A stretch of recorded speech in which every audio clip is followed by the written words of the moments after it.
To be debt-free forever, know the root cause of your debt.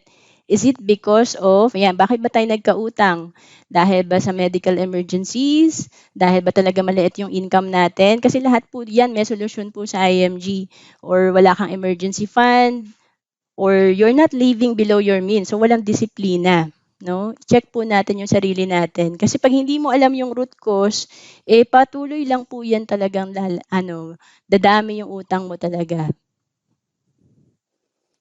So emergency fund, ito naman yung helps increase cash flow and avoid debts by providing a financial safety net for unexpected expenses. So again, pag tayo ay may savings sa ating tinatawag na emergency fund, pag nagkaroon ng emergency sa pamilya, may mahuhugot tayo. Hindi natin kailangan mangutang.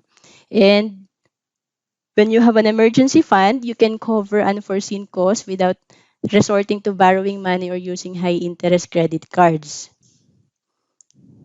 So this prevents you from accumulating debts and allows you positive cash flow. So additionally, emergency fund can reduce financial stress, enabling you to make better financial decisions and focus on long-term financial goals.